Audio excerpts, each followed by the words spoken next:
Okay, we'll work it out. Okay, Barbara, let's do that again. Just tell us exactly what you said last time about how you all came to be at Ascension.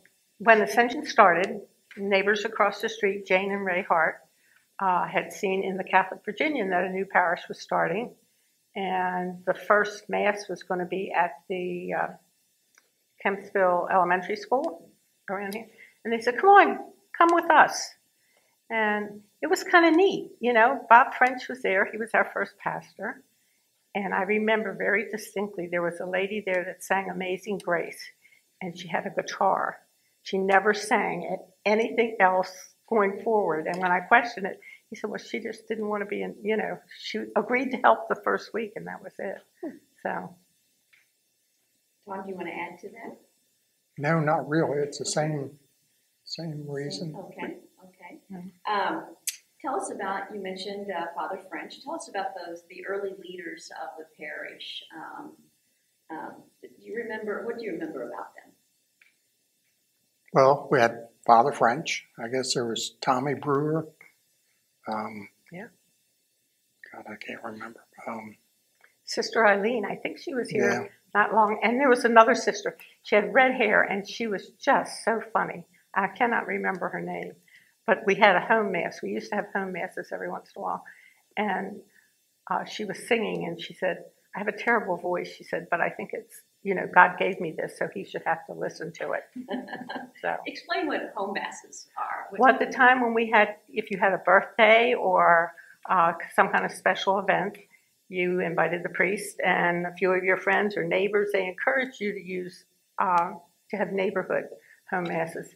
And he would come in and set up at the dining room table, and he would explain each and everything that he did to with the children, and tell them why he was doing it, and encourage us to participate.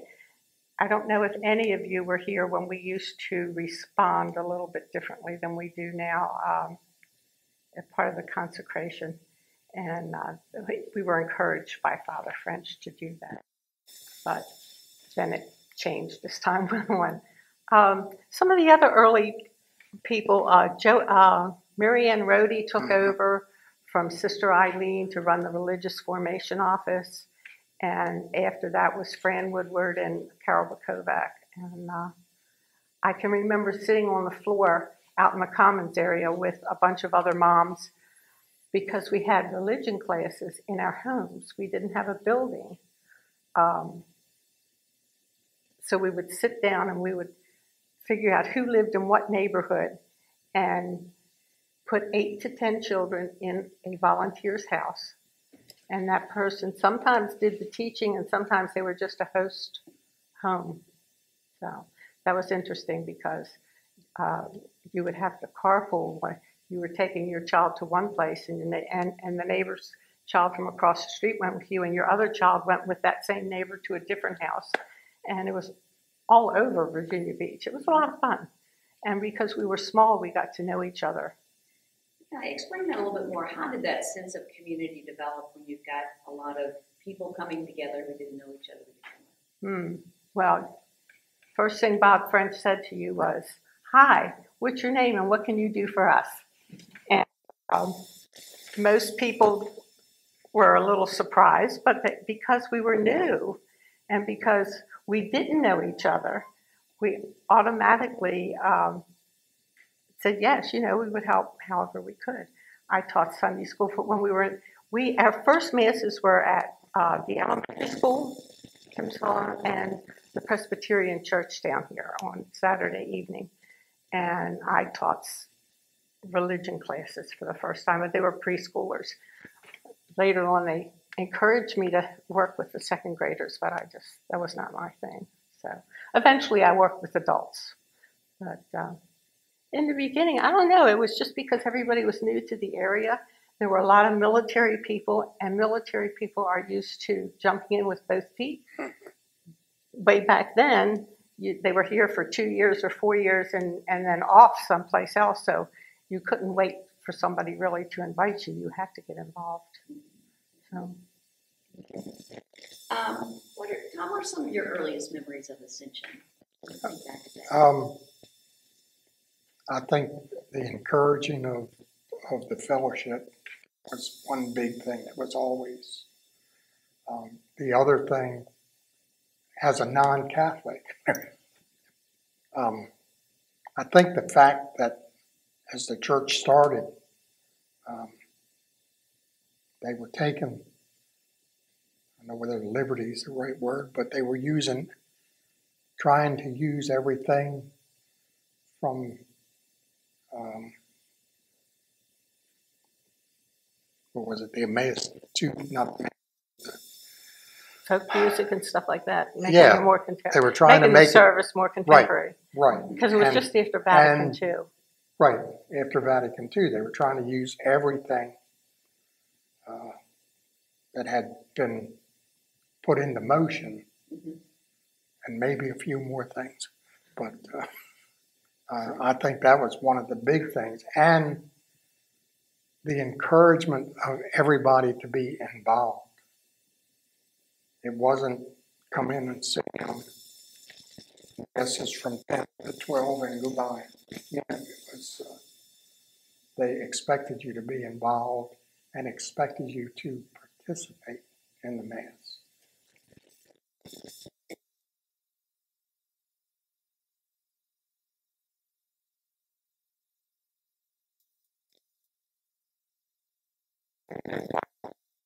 The way I worked, it was hard for me to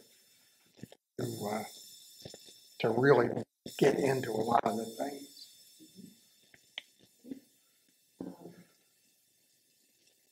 You wanted to ask that youth involvement. Oh, okay. That's right. Okay. It's been said that Ascension has kind of its own unique character, I guess. How would you describe that, especially in the beginning, how it developed that uniqueness? Well, one of the things, the very first Mass that I mentioned before, Bob French said, Vatican II has allowed us to use different forms of worship, and I intend to use everything that is allowed, because if music was contemporary, I should say contemporary music, and eventually we had slides and things like that he just felt it made everything, I guess,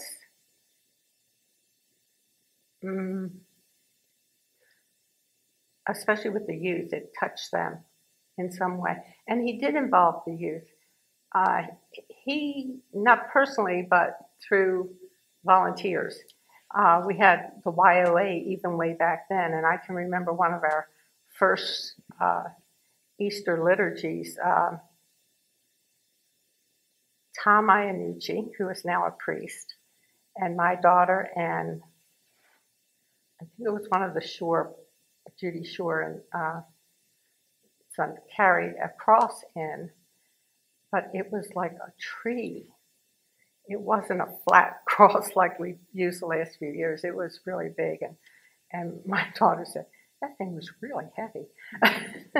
But they did. They encouraged the youth. They encouraged parents to work with the youth more. It wasn't like Sister so-and-so said. It was parents that were involved with the young people. And the big emphasis was that God loved you rather than to scare children. I'm a lot older than any of you people. When I was little, you did things because you were afraid of God. He had this big checklist.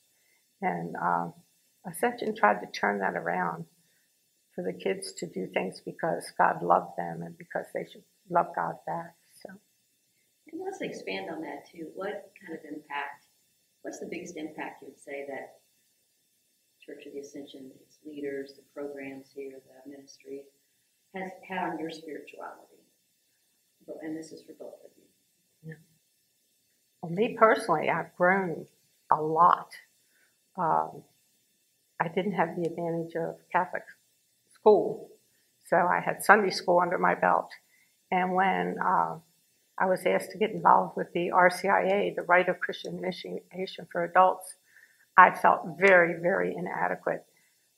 But the church afforded me the ability to go to many, many, many workshops, and you know, it really did deepen my faith. It made me come to understand my faith an awful lot more, and I think it rubbed off on Tom a lot. Probably your being involved with the RCIA. Of course, being originally a non-Catholic, there was a lot I didn't know. I did take, before we got married, a classroom session up in Baltimore of converting. And then down here, I went through part of the RCIA, I guess, when I came in. But He was a late joiner. yeah, I told him I'd had enough. But, I think with her involvement, of course, I was involved, or at least at all the meetings and all the things. It really brought a lot out for me. Wonderful. Okay. We want to get into how the architecture of the church and how it reflects the mission and so forth. Were you all involved in that when the building program came along? Do you recall how that all developed, how the plans came about and the design? We were not involved in the planning or the construction of it, but the explanation for the way our commons area is built and was originally built was so that we could not leave the church without facing people leaving from the other side. We did not have a central entrance in and out. And so when you got ready to leave the church, everybody went out and they had to face each other before they could get to the front door to leave. And Father French's idea was that you couldn't go to church and worship with strangers. We had name tags. We don't wear them quite as much today as we did then, but it was like, how could you kneel next to, or not kneel because we never did have kneelers, but how could you sit next to somebody in church and pray the Lord's Prayer and worship as children of God and not know each other's names? And so he was very insistent on the name tags. And I understand every church he went to when he left here, they had name tags as well. In fact, Norb Kurzak, who was one of our business manager in the beginning, and he had a machine and he made name tags for all the area parishes. They would come over and get them. His story is kind of funny too, because the very first Mass, he walked up to Father French, who had all of the things that he needed to set up for the Mass at the elementary school, in a couple big suitcases in the trunk of his car. And Norb went out, if I remember the story correctly, Norb went out to help him put the stuff in the car. He said, "You need some help," he said, "and I'm the man to help you." And that's how he got the job as a business manager, I think. And Tommy Brewer lived across the street. He was groundskeeper, I think. One of his hats that he wore, we called him the Bishop of Kempsville, I think. And one of his hats was to work at the golf course across, but he was also a distant cousin of Father French. And he took care of our grounds and our buildings for a long while. Other favorite memories that you have of activities or sacraments or anything that you talk about? Well, I think activity-wise, we used to do more things out, like in the pavilion, oyster roast, crab feast, those kind of things. The festival in the spring. The festival in the spring, which again brought a lot of people together, either working on it, or of course attending. And again, that built that fellowship. There's still groups of us that get together or still work. I belong to the ACC, which is the Ascension construction crew is what they used to call them. Now we just do a lot of little things. But there's a bunch of us that have been doing that for years and years. Matter of fact, most of us are getting too old to do too much of it anymore. So.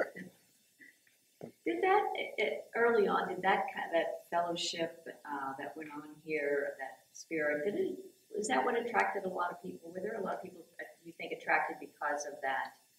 I do. I do too. Yeah. I think that made a big difference. And I don't know, to me, again, that was the first time with Father French. And they did a pretty good job after that, I think. But of having a priest that, to me, was like a regular person. He wasn't this guy that's up there, you know. He knew your name. You know, he talked to you. Yeah.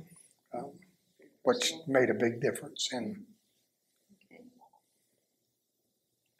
You can jump in here with any questions, but if you think of something that, I haven't asked or that, you'd like to share.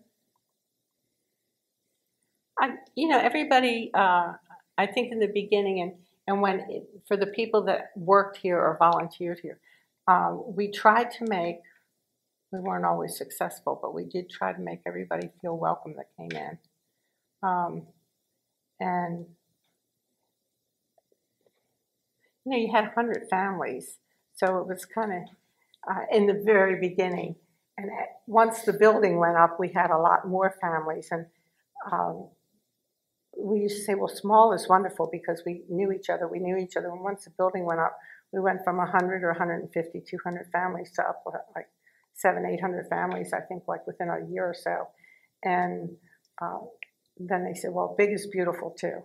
And so we adapted. I can remember having people ask me,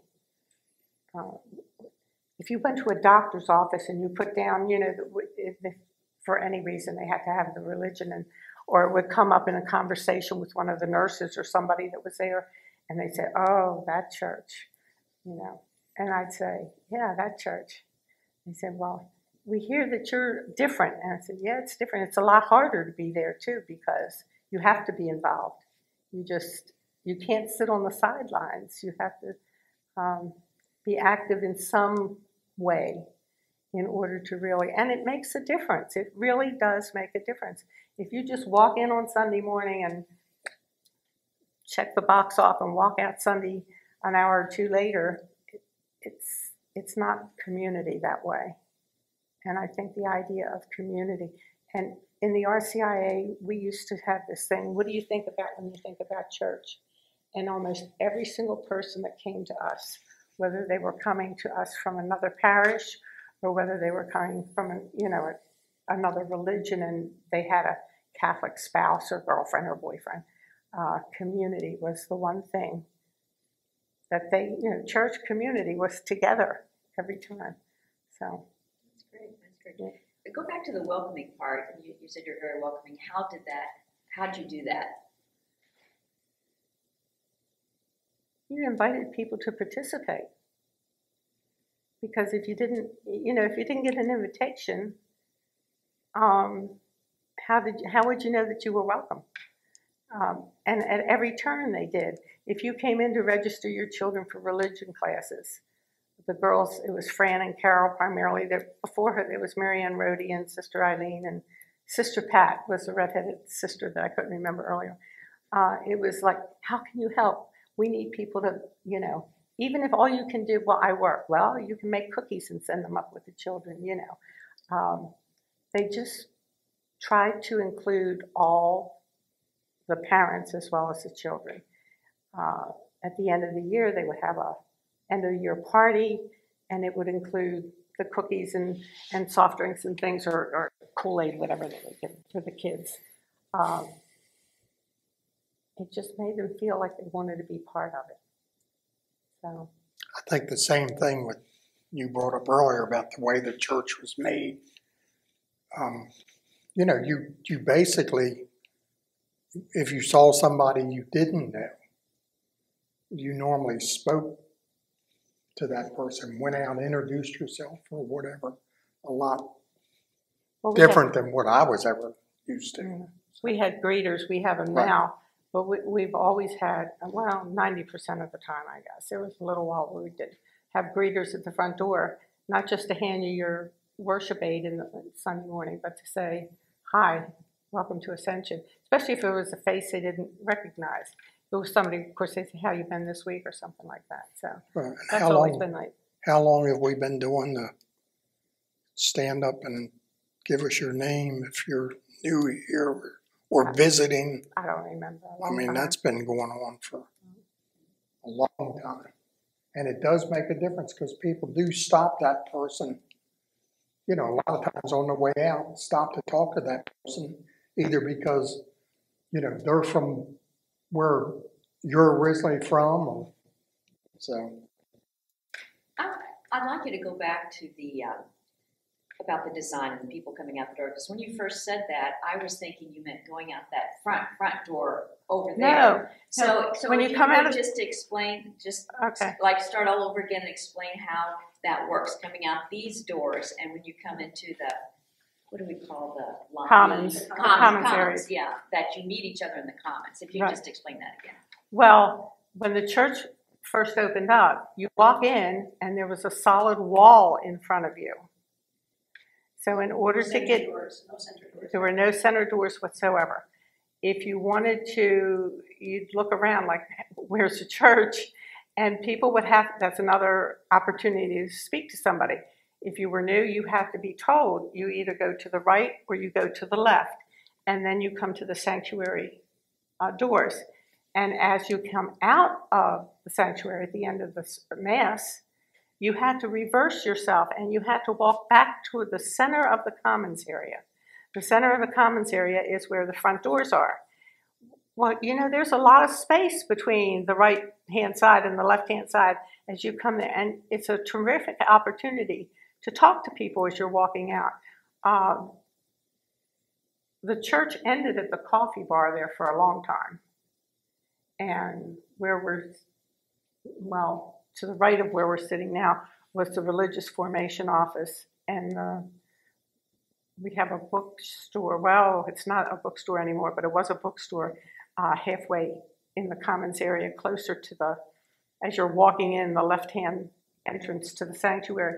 There was a bookstore there, but at one time that was a reconciliation room, I think.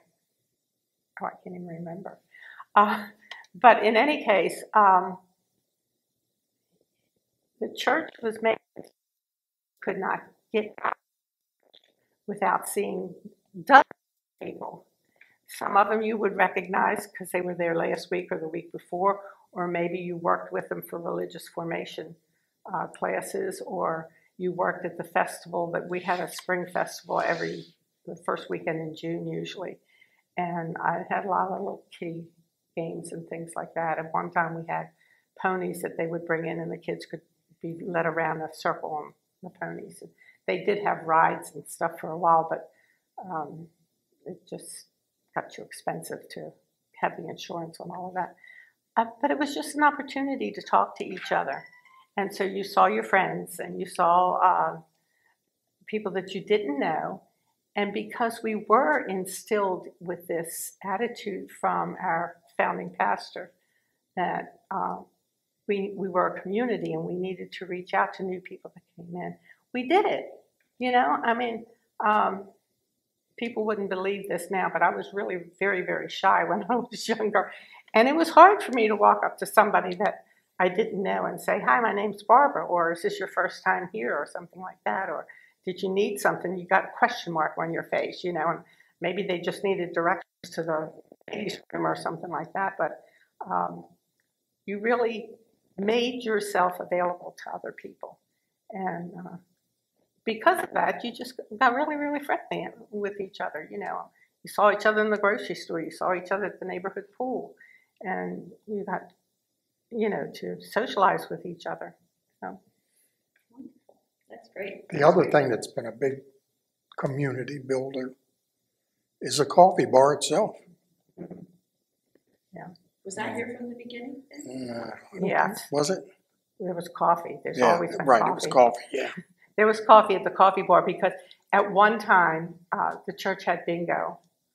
And at one time we actually had bingo in the sanctuary. They would break down the chairs. We had folding chairs, and they would break them down on Sunday afternoon and set all the tables up and the chairs up. And what we have is a coffee bar now, doubled for a snack bar on bingo night. And we had little things that they could buy. We had pizzas and candy bars and things like that they could, bags of chips and soft drinks and everything. And we had young kids that would go out and work the floor and sell those items on the floor to help raise a little bit of money, and it was fun. That must have been after Father French, because was No. No? No. Oh, Yeah, I think he was. He was I fun. thought yesterday. I thought we interviewed Helen, and she said he wanted nothing to do with bingo. Norm wanted bingo, but. Maybe it was after Father French. I don't know. Was it I he? can't remember Was it- the timeline. Did they mean he didn't want to have anything to do with it, so he didn't go in there, or? She made it sound like he just didn't want it. Didn't want it. Maybe. I don't know. Yeah, I don't. We can check that for sure. But. Yeah, I cannot remember the Yeah. timeline on that. There was no bingo. Yeah. It was- I know, so when you were in the community in the beginning and people would say, well, where do you go? And you say Church Ascension, they go, oh, that church. What did they mean by that? Well, because at the time, many of the things that had been approved by Vatican II had not been implemented by most of the parishes, and Father French implemented everything. It's true most of the churches had turned their altars around so that the priest was facing the community instead of having his back to the community. But the contemporary music was a big thing. I'm so sorry. I meant to shut that off. It'll be okay. So, I don't know. People got the impression. Oh, we had a food cart. We still have a food cart out front where people donate food. We used to wheel that cart up during the offertory to the front of in front of the altar, and actually we put it on the side.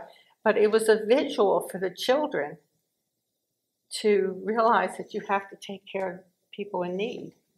And in fact, I heard a story one time. This one family was out west someplace on vacation, and they went to the church, and they said to one of the young children said to the parents, "Are you sure this is a Catholic church?" And they said, "Yes, why?" They said, "Well, they don't have a food cart." And other parishes thought we were crazy to do that. But then I was in a parish over in Newport News probably 4 or 5 years after that, maybe even longer than that. And they were so excited. Bob French was their brand new pastor. And they had a food cart. And I said, it was like they had invented the wheel or something. And I thought, well, gee, we've been doing that for about 10 years. It was kind of strange sometimes, especially during the summer, when you'd be sitting in mass and somebody'd reach up and tap you on the shoulder and say, "Is this a Catholic church?" Well, I have an uncle that was an ordered brother.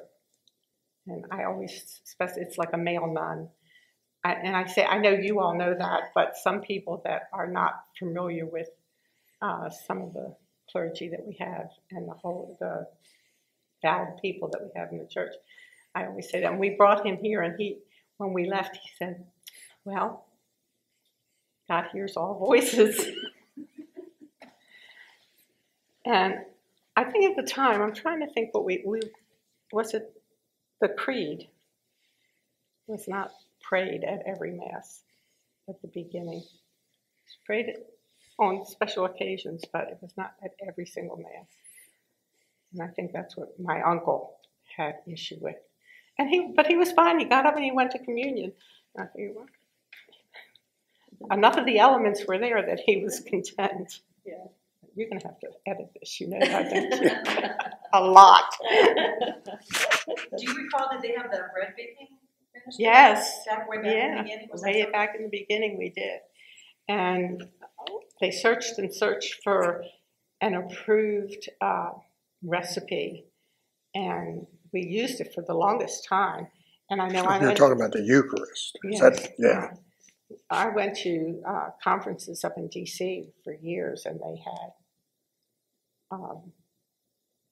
bread that had been baked by people, unleavened bread, and then that fell out of favor. So Was that a Vatican II thing too? It the bread? was. I mean, is that you know, for a while it was. I don't know whether it was encouraged. After a while, it was discouraged. But yeah, it came out of Vatican II because Vatican II said that the Eucharist should look and taste like real bread. But then they didn't give you a recipe. And so. And it was hard to handle. Yeah. So, Yeah, we had that up through Bottom Park. Yeah. yeah. So it was a long time. okay? Let's just look. Let's see. Did we cover all of these?